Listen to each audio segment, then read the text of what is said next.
캐리비안의 해적들, 버커니어의 삶. 캐리비안의 해적들, 버커니어의 탄생. 영국에서 해적지를 금지하자. 17세기 중반부터 해적들의 자리는 캐리비안의 해적들로 대변되는 버커니어들에게 주어진다.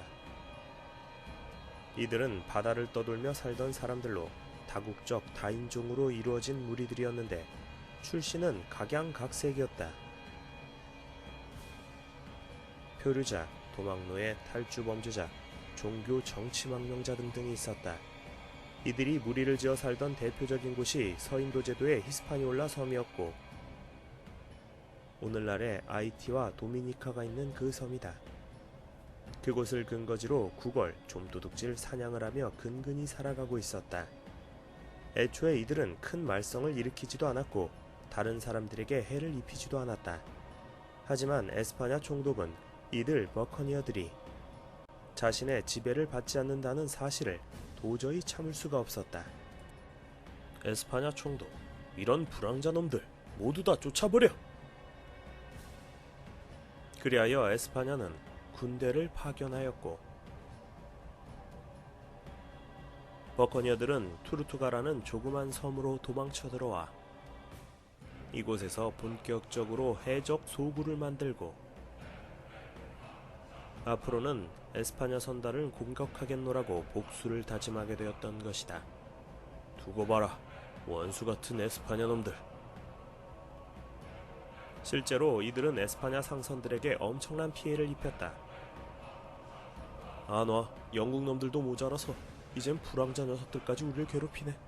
때문에 에스파냐는 어쩔 수 없이 대서양을 건너는 선단에 호위함을 붙이고 해안가에 요새를 짓는 따위에 엄청난 비용을 쏟아부어야만 했다. 하지만 그래도 소용이 없었다. 버커니어들은 에스파냐의 식민지 항구 도시들을 틈만 나면 쳐들어와 약탈하고 쑥대밭으로 만들어 놓기 일쑤여서 결국 에스파냐는 카리브해의 대부분을 포기해야만 했고 해안가 식민 도시들은 해적들의 위협을 피하기 위해 내륙 깊숙한 곳으로 들어가서 새롭게 도시를 건설할 수밖에 없었다. 민주주의 속에 살았던 버커니어들.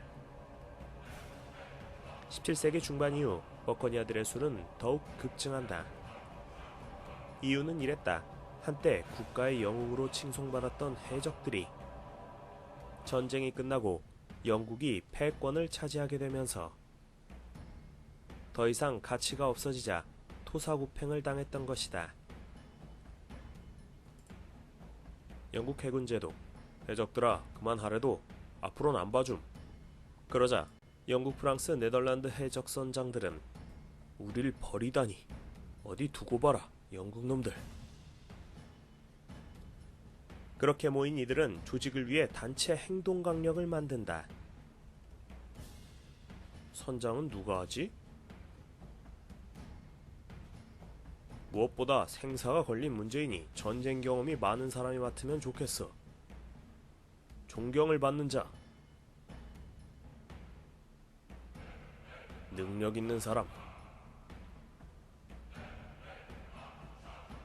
이런 기준을 가지고 먼저 선장을 선출했다.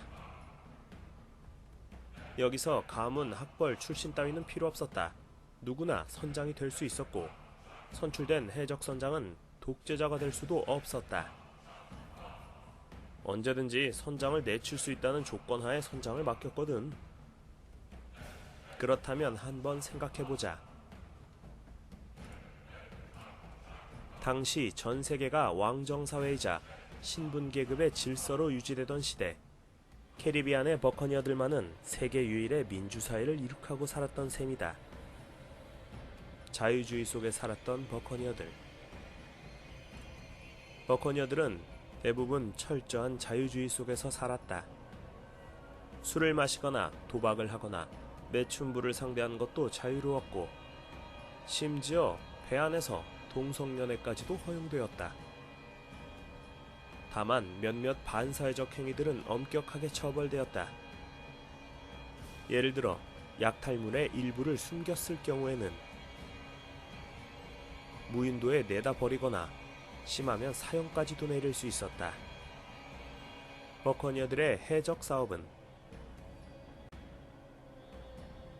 본질적으로 조합원들이 무한 책임을 지는 오늘날의 합자회사처럼 운영되었고, 이들은 직급에 따라 각자 합당한 대가를 받았다. 선장은 금 2개, 항해사는 1.5개, 나머지 선원들은 1개. 이런 배분 방식이 당시의 기본이었다.